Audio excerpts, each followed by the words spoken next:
तो हेलो दोस्तों।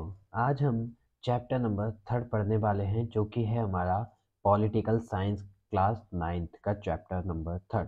ये बहुत ही बेसिक से और इंफॉर्मेटिव वे से मैं आपको पढ़ाने वाला हूँ with current examples. I try to give current examples of this situations. ठीक है ना।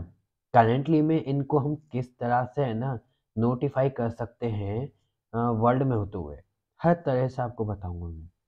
तो सबसे पहली बात, चैप्टर का नाम है हमारा इलेक्टोरल पॉलिसी पॉलिटिक्स। जैसे कि इलेक्टोरल पॉलिटिक्स हमसे कहता क्या है, what the mean of electoral politics है क्या ये। इलेक्टोरल पॉलिटिक्स नॉर्मली एक ऐसी पॉलिटिक्स के बारे में बताता है कि है ना, जनता के द्वारा जो लोकतांत्रिक सरकार बनाई गई है, वो लोकतांत्रिक सरकार किस तरह से अस्तित्व में आई, उसके पास क्या क्या राइट्स हैं, उसके क्या ड्यूटीज हैं जो कि उसे फुलफिल करनी पड़ेंगी। मतलब जो उसको काम है वो किस कौन कितने मतलब कैसे कैसे काम उसको करने पड़ेंगे, किनके लिए वो काम उसे करने पड़ेंगे। ये सारी चीजें हम देखते हैं इलेक्टोरल पॉलिटिक्स में। ठीक है ना। अब अगर हम देखें तो सबसे पहले इलेक्टोरल पॉलिटिक्स हमसे कहता है क्या है, इलेक्शन। कि इलेक्शन कैसे किए जाते हैं, क्या है इलेक्शन का मतलब, ये हमसे बात होती है। अब इलेक्शन क्या है ये मैं आपको किसी और भाषा में बताऊं, ये तो कोई मतलब नहीं है, इसलिए मैं आपको सिंपल वे में एक बात कहूंगा। इलेक्शन नॉर्मली एक ऐसी प्रोसेस है जो कि है ना किन्हीं गिने चुने इंसानों को एक ग्रुप का लीडर बनाकर सामने की तरफ रिप्रेजेंट करने के लिए भेजती है। जैसे कि 1000 लोगों का एक ग्रुप है, 1000 लोग एक वार्ड में रहते हैं, उनका एक रिप्रेजेंटेटिव चुना गया जो कि इलेक्शन के द्वारा चुना गया था, और उसको आगे भेजा गया जिससे कि वो उन 1000 लोगों के लिए रूल्स रेगुलेशन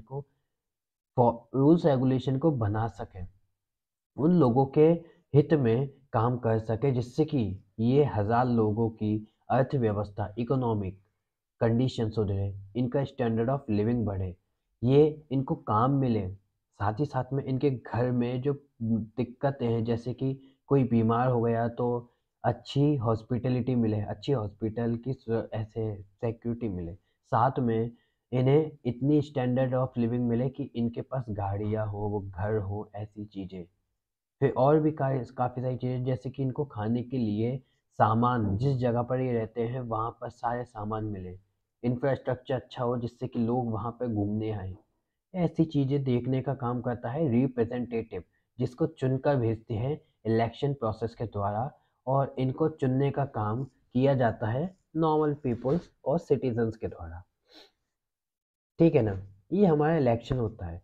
अब अगर हम है ना एक थियोरेटिकल नॉलेज के बेसिस पे इलेक्शन को तोल कर देखें, मतलब तोल कर देखें कि आखिर में इलेक्शन की जो ये मतलब सॉरी, इलेक्शन का जो वेट है वो किस तरह से है ना बराबर वेट किया जाता है, ये अगर हम देखना चाहें तो हम देखते हैं सबसे पहले इलेक्शन एक लोकतांत्रिक वे है जो कि है ना सेलेक्ट करता है उन लोगों को जो कि सच में देश को या फिर एक जगह को दिखाने के लिए, रिप्रेजेंट करने के लिए आगे आ सके। ऑप्शन में मैं आपको आपके एरिया की बात बताऊं, जैसे कि आप भी जानते हो आपके यहाँ पर वार्ड चुनाव किए जाते हैं जिसमें है ना आपके मम्मी पापा वगैरह वोट देने जाते हैं। ठीक है ना, वोटिंग करने जाते हैं।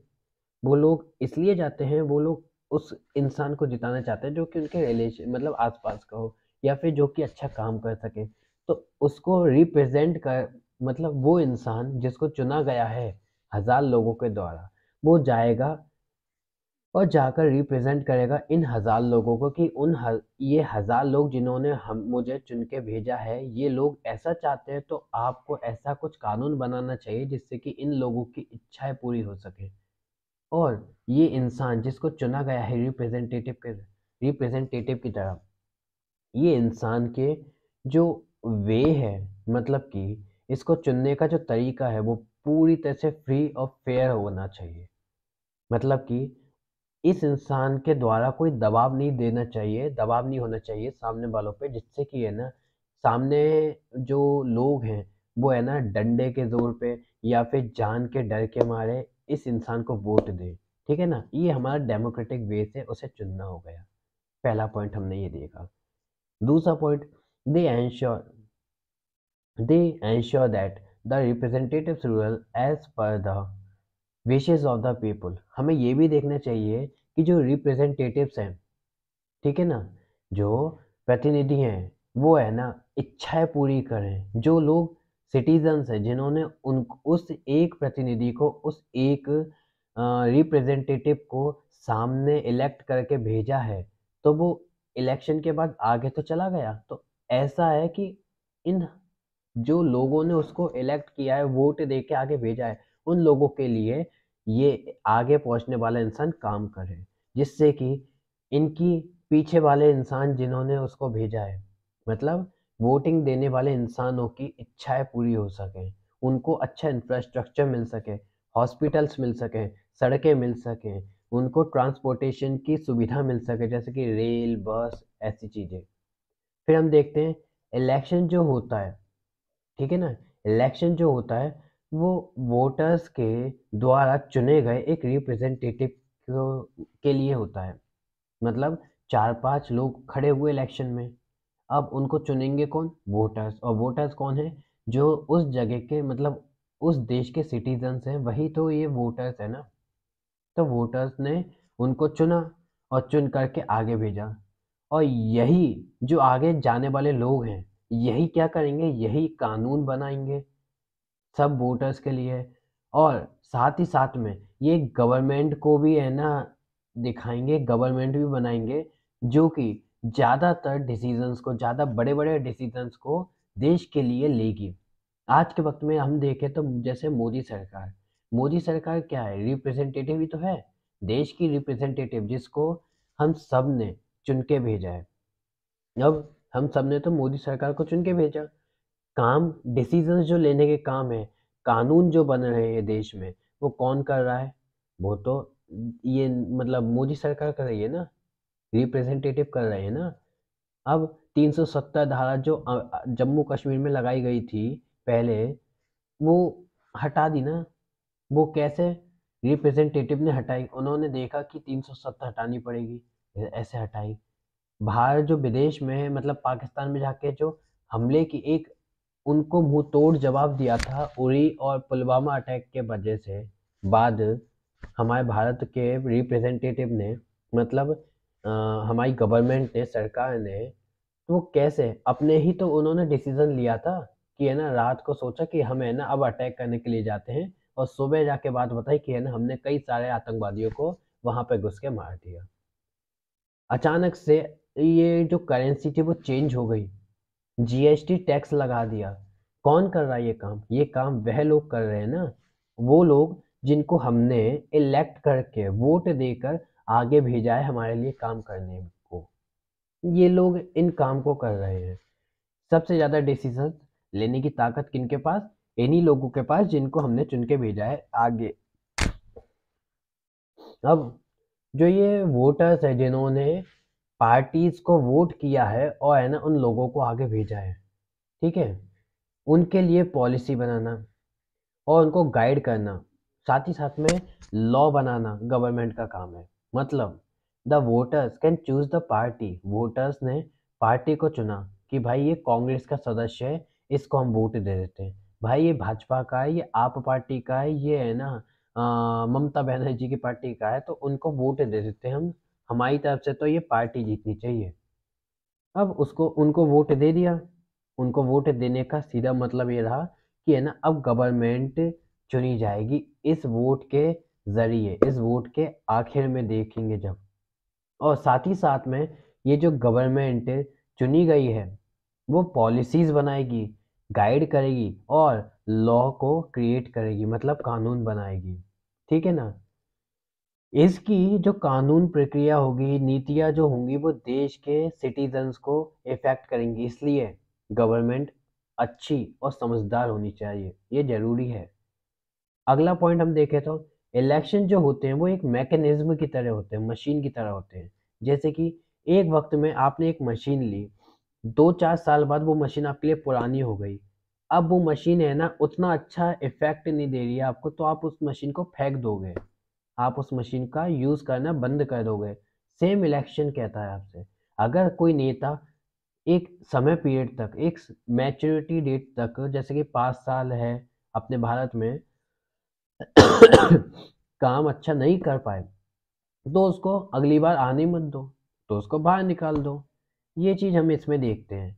मशीन क्या करती है, मशीन का यूज़ करो, जब तक सही से यूज़ हो रहा है जब तक तो उसे रखेंगे, जैसे ही उसका यूज़ खत्म हुआ उसे फेंक देंगे।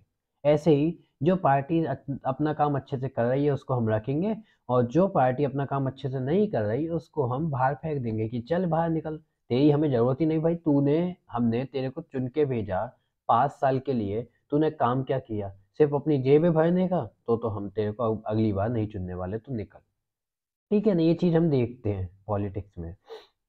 लोग जो हैं, ये जो लोग हैं ना, ये एक इंटरवल्स के लिए चुनते हैं इन लोगों, मतलब रिप्रेजेंटेटिव्स को, लीडर्स को, एमपी और एमएलएस को एक समय के लिए चुनते हैं। ये नहीं है कि एक बार चुन लिया तो अब बस वो ही सर्वगुण संपन्न बन गए, अब है ना वो देवता बन गए, अब वो है ना हटे ही नहीं सकते ना। एक बार अगर वो चुने गए तो ये ज़रूरी नहीं है कि वो फिर से चुने जाएँगे। अगर उन्होंने अच्छा काम किया तो उनको फिर से चुना जा सकता है, नहीं तो 5 साल के अंतराल में उन्हें वापस हटा दिया जाएगा कि भाई तुमने काम ही अच्छा नहीं किया तो तुम्हें हम नहीं टिकने देंगे, भागो यहाँ से। फिर ये चीज़ आई हमारी इलेक्शन के बारे में कि क्या होती है इलेक्शन। इलेक्शन में किस तरह से लोगों को चुना जाता है, क्यों चुना जाता है, लोग जो हैं, वोटर्स जो हैं, वो लोगों को क्यों चुनना चाहते हैं, ये चीज़ हमने पढ़ी इलेक्शन में। अब हम इलेक्शन डेमोक्रेटिक पढ़ेंगे, मतलब कि चुनाव लोकतांत्रिक है। ये कैसे होते हैं, देखो 2 वर्ड इसमें मिल गए, चुनाव जो हमने अभी पढ़ लिया है, मतलब चुनाव वह प्रक्रिया, वह प्रोसेस जिसमें है ना किन्हीं किन्हीं 100,000 या ग्रुप ऑफ पर्सन्स को रिप्रेजेंट करने के लिए किसी एक इंसान को चुनकर बाहर भेजा जाता है, उस प्रोसेस को हम कहते हैं इलेक्शन। और लोकतांत्रिक क्या होता है, डेमोक्रेटिक क्या होता है, मैंने आपको चैप्टर फर्स्ट में पढ़ाया था, what democracy and Y democracy. ठीक है ना, याद होगा आपको कि लोगों के द्वारा, लोगों के लिए और लोगों के साथ चुनी गई सरकार को हम डेमोक्रेटिक गवर्नमेंट कहते हैं, उसको हम डेमोक्रेसी कहते हैं। ठीक है ना, समझे, ये बात थी, ये मैंने आपको पढ़ाई थी चैप्टर फर्स्ट में, आपको याद आए तो याद रखा कीजिए। ठीक है ना, अब हम इलेक्शन डेमोक्रेटिक को अगर पढ़ें तो हमारे सामने आता है कि जो लोग हैं, जो वोटर्स हैं, वो धर्म विशेष के आधार पे, या फिर उनको क्या मिल रहा है, मतलब कि उनको क्या पैसे मिल रहे हैं। ऐसे होता है ना कि रात को है ना जिस पार्टी को जिताना है वो पार्टी वाले है ना ऐसे 100 रुपये, 200 रुपये, 500 रुपये है ना गरीबों को दे देती है, और ये कहती है हमको वोट देना, और वो गरीब वहाँ पे जाके उनको वोट देते हैं। तो इस तरह की जो बचकानी हरकतें हैं, इन हरकतों की वजह से हर काफ़ी बार है ना गलत लोगों को चुन के भेजा जाता है। लेकिन यह हमसे कहता है इलेक्शन डेमोक्रेटिक, कहता है हमसे लोकतांत्रिक। ठीक है ना, लोगों की बात कर रहे हैं अब हम। तो इलेक्शन डेमोक्रेटिक कहता है कि लोगों की क्या रेस्पॉन्सिबिलिटी होनी चाहिए।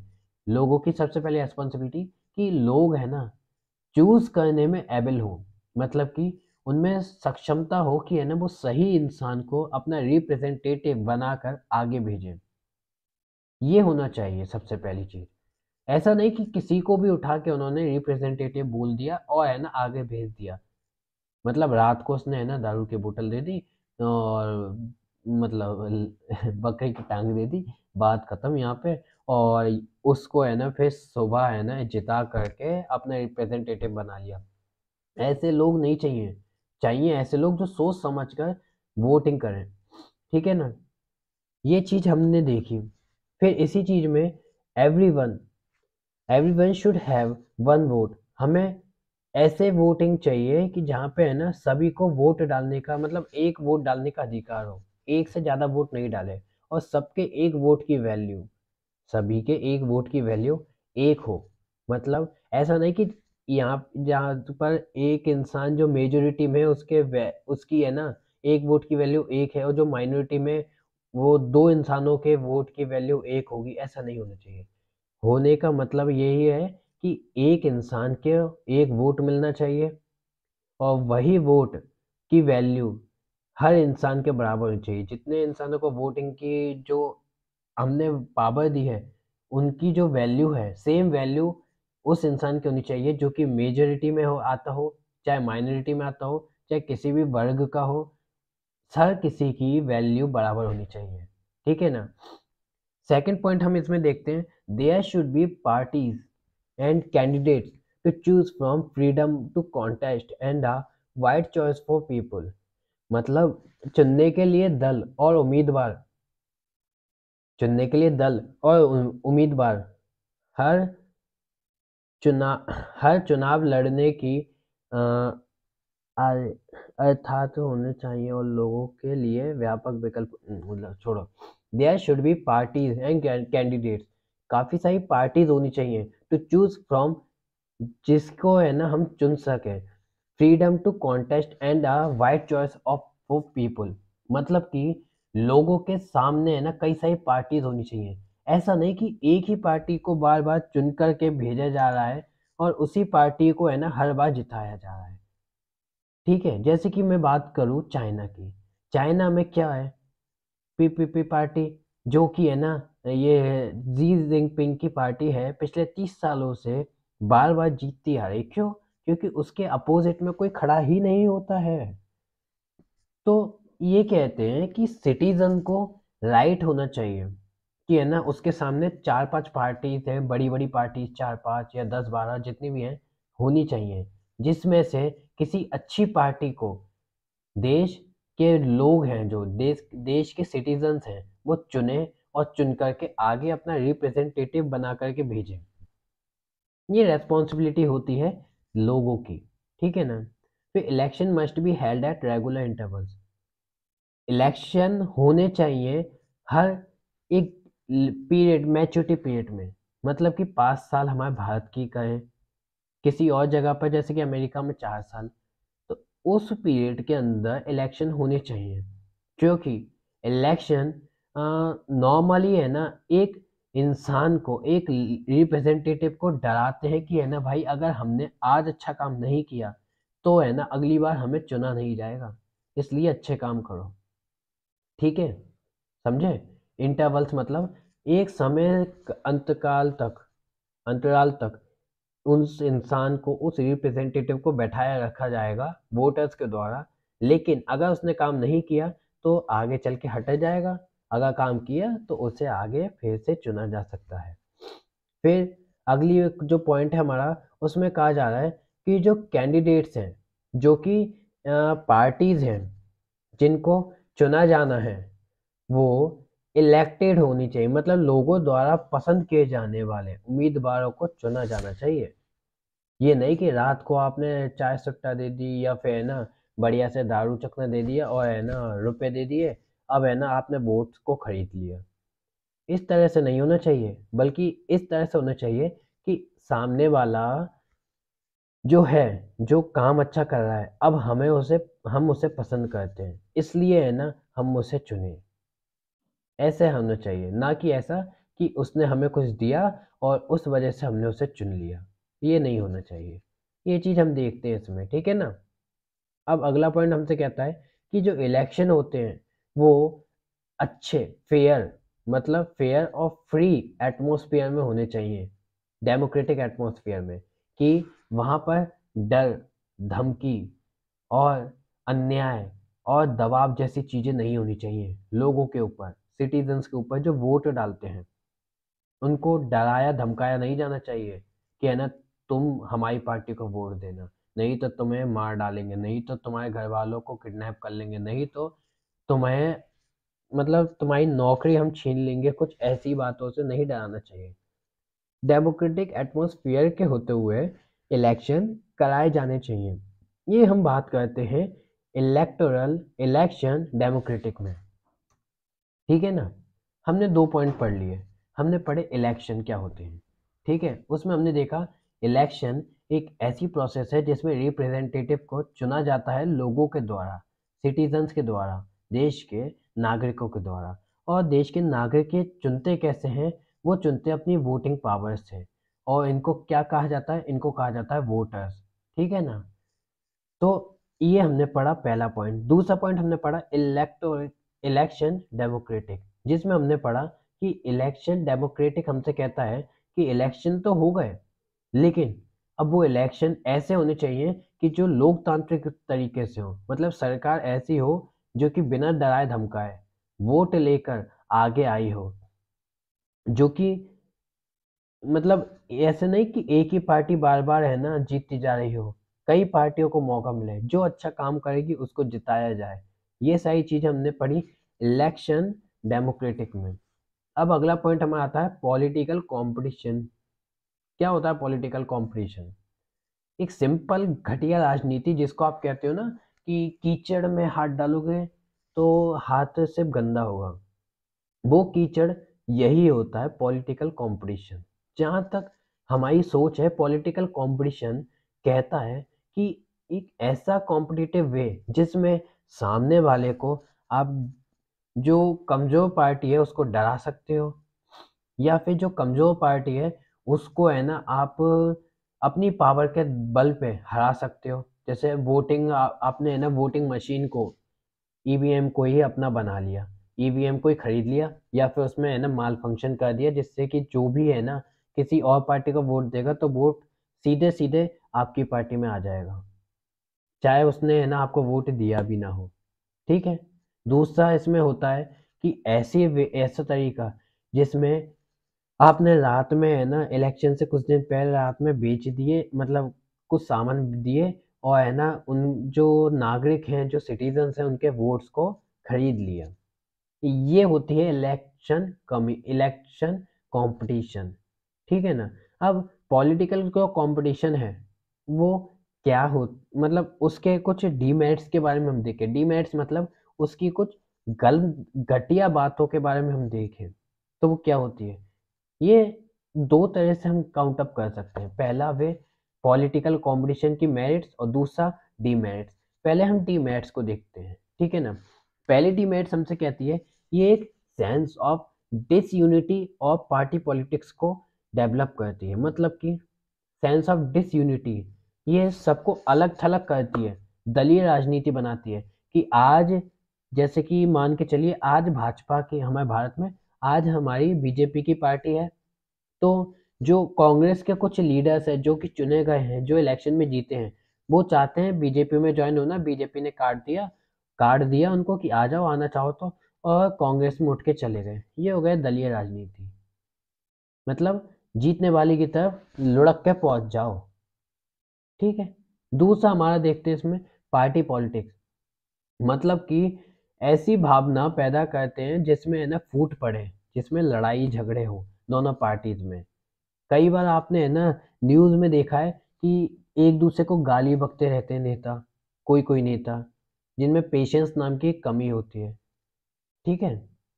कई बार देखा है कि चप्पलें उतार के भाई एक दूसरे को मार रहे हैं, मतलब कि कोई एक सीट की जो पावर है उसका मिस यूज करने के लिए हमेशा तैयार बैठे हैं। ये क्या तरीका है भाई?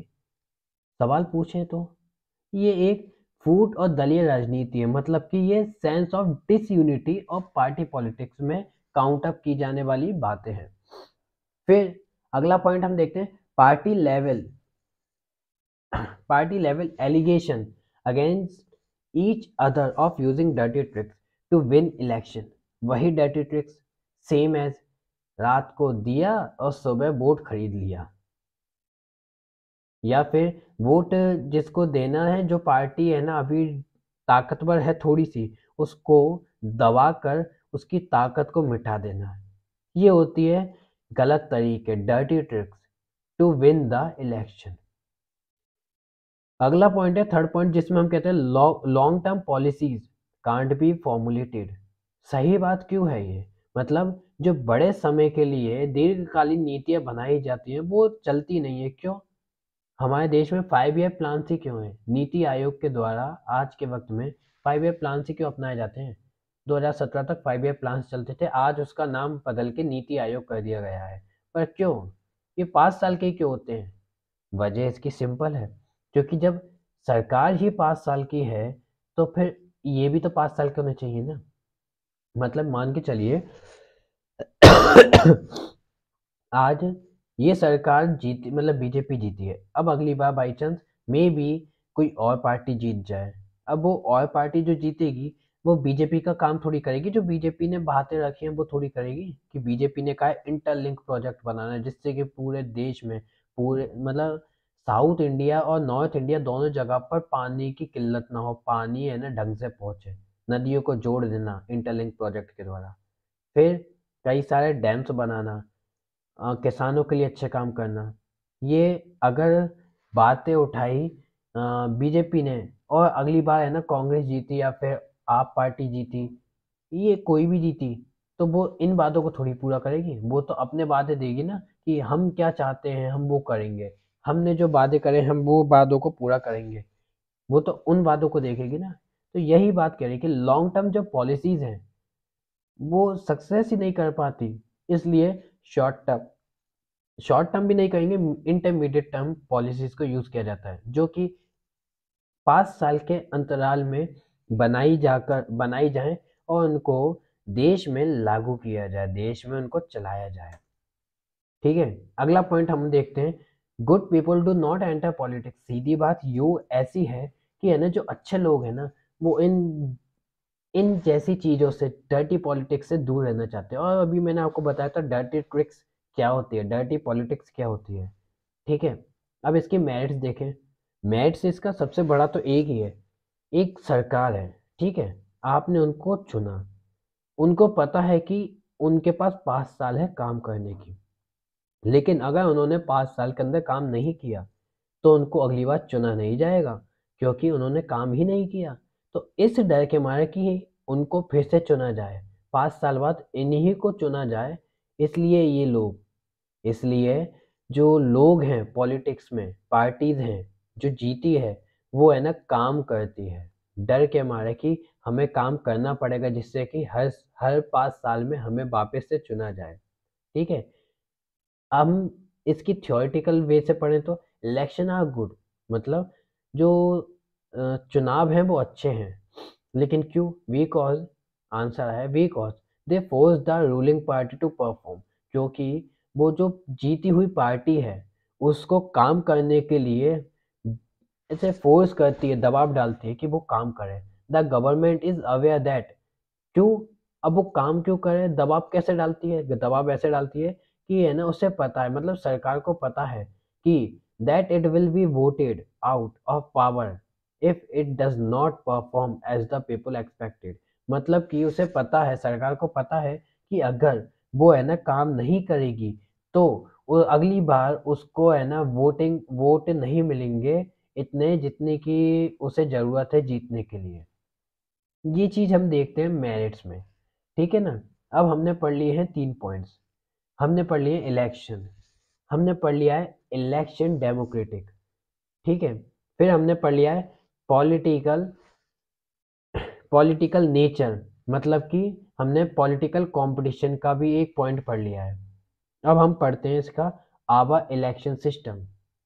ये हमारा लास्ट पॉइंट है जिसमें हम बात करते हैं कि हमारा इलेक्शन सिस्टम कैसा होना चाहिए। क्या है इलेक्शन सिस्टम? इलेक्शन सिस्टम मतलब सीधी सी बात कि कौन सी प्रोसेस जो कि हमें अपनाई जानती है। अब आप अगर गेम खेलते हो तो आप किस प्रोसेस पे खेलते हो? ये थोड़ी है कि आप है ना गेम स्टार्ट किए और 3rd लेवल खुल गया या 7th लेवल खुल गया। पहला लेवल आता है ना सबसे पहले, फिर दूसरा लेवल आता है, फिर तीसरा लेवल आता है, फिर चौथा लेवल आता है, फिर 5वां लेवल आता है। सेम यहाँ पे भी काम होते हैं कि सबसे पहले जो काम किया जाना है वही काम होगा, उसके बाद दूसरा काम होगा जो 2nd नंबर का होगा, फिर तीसरा काम किया जाएगा। तो इलेक्शन सिस्टम हमसे यही कहता है कि चुनाव प्रणाली हमारी कैसे काम करती है। तो चुनाव प्रणाली जो है, इलेक्शन सिस्टम जो है हमारा, वो सबसे पहले वोटर्स की एक लिस्ट बनाता है। जो वोट डालने वाले हैं इस इलेक्शन में उनकी एक लिस्ट बनाएगा। कौन? हमारी चुनाव प्रणाली। ठीक है, लिस्ट बनाने के बाद इलेक्शन की डेट को अनाउंस करेगा। ये मैं सेंट्रल लेवल की कह रहा हूँ, केंद्र की, ठीक है ना, जिसमें हम देखते हैं लोकसभा, राज्यसभा और प्रधानमंत्री की, ठीक है, राष्ट्रपति, सॉरी। तो इसको हम देखते हैं ना केंद्र को, सेंट्रल को, उसकी बात कर रहा हूँ अभी मैं। सबसे पहले एक लिस्ट बनाएगा कि इस साल कौन कौन है जो एमपीज को वोट देंगे। सेकंड देखेंगे कि लिस्ट बन गई। अब लिस्ट बनाने के बाद डेट को फाइंड आउट करेंगे कि किस दिन चुनाव होने चाहिए। डेट को पक्का करने के बाद कंट्री जो है उसको है ना डिवाइड किया जाएगा अलग अलग बेसिस पर कि इतने एरिया में एक चुनाव, मतलब इतने एरिया में इतने लोग हैं तो उनको चुना गया है, वो वोट डालेंगे। उनको वोट डालने के बाद इस जगह पर ये कैंडिडेट्स खड़े हुए हैं। अब इस एरिया का जो भी है ना जीतेगा, वो है ना अपन के देश में मतलब आगे की तरफ उससे है ना लाया जाएगा, फिर वो है ना अपने बड़े बड़े एमपीज को चुनेगा। ऐसे काम हम देखते हैं हम इसमें। ठीक है, मतलब कि पूरा बड़ा भारत है। अब भारत को कितने पार्ट्स में बांटा गया है, उसको कई सारे छोटे छोटे पार्ट्स में बांट देंगे और उन पार्ट्स में इलेक्शन कराए जाएंगे, जिससे कि हम कई सारे लोगों को, हम 140 करोड़ की आबादी को तो बैठा नहीं सकते ना कि है ना अब आप बताओ कि किसको पीएम बनाया जाए, प्राइम मिनिस्टर बनाया जाए, प्रधानमंत्री बनाया जाए। हम उनको कहेंगे कि तुम अपने रिप्रेजेंटेटिव चुनो। वो रिप्रेजेंटेटिव आगे आएंगे और वो चुनेंगे अपने रिप्रेजेंटेटिव्स को, और फिर वो रिप्रेजेंटेटिव अपने प्रधानमंत्री को, पीएम को चुनेंगे। इस तरह से हम देखते हैं, मतलब कंट्री को, देश को कॉन्स्टिट्यूएंसीज में डिवाइड कर दिया जाता है, कई हिस्सों में डिवाइड कर दिया जाता है और उन हिस्सों में फिर इलेक्शन कराए जाते हैं, जिससे हम आगे चल के अपनी एक सरकार को चुनते हैं। अब अगला पॉइंट है कि जो वोटर्स होते हैं, जो इलेक्ट किए जाते हैं, वो एक रिप्रेजेंटेटिव होते हैं, मतलब कि उनको चुना गया है नागरिकों के द्वारा। ठीक है, सिटीजन्स के द्वारा उनको चुना गया है। और ये मोस्टली लोकसभा में, मतलब लोकसभा के ही होते हैं जो एमपीज, उनको जिनको हम चुनते हैं फ्रॉम ईच कॉन्स्टिट्यूएंसीज, हर एक कॉन्स्टिट्यूएंसीज से। ये लोकसभा में जितने मतलब मेंबर्स होते हैं ना, एमपी, मेंबर ऑफ पार्लियामेंट, ये टोटल होते हैं 543। वैसे तो ये 550 होते हैं सॉरी, वैसे तो ये 550 होते हैं, लेकिन जो हमारा पीओके एरिया है ना, पाक ऑक्यूपाइड कश्मीर, पीओके, वो एरिया में से 7 एमपीज निकलते हैं। लेकिन पीओके एरिया हमारा है नहीं अभी, इसलिए हम 543 एमपीज को लोकसभा में बुलाते हैं। उनको सिटीजन्स, नागरिक, उन एमपीज को चुनते हैं। ठीक है ना, जिनको हम कहते हैं मेंबर ऑफ पार्लियामेंट। जो कॉन्स्टिट्यूएंसीज होती हैं वो बनाई जाती हैं बेसिस ऑफ पॉपुलेशन, मतलब कि जो कॉन्स्टिट्यूएंसीज होती है, अब जैसे स्टेट्स की बात करें, एक राज्य में कितने लोग हैं वो हम देखते हैं, उस हिसाब से हम उस राज्य की सीटों को देखते हैं। ठीक है, मतलब एक राज्य में कितने लोग हो सकते हैं। अगर एक राज्य में 5 करोड़ लोग हैं तो उस हिसाब से ही हम उस राज्य में सीट देंगे कि आपके राज्य में 120 सीटें करो, 121 सीटें कर लो। जो दूसरा राज्य होगा जिसमें है ना 25 करोड़ की आबादी होगी, उस राज्य में हम कह देंगे कि है ना आपके राज्य में एक काम करो, आपके राज्य में 400 सीटें कर लो, 450 सीट कर लो। ये चीज हम देखते हैं।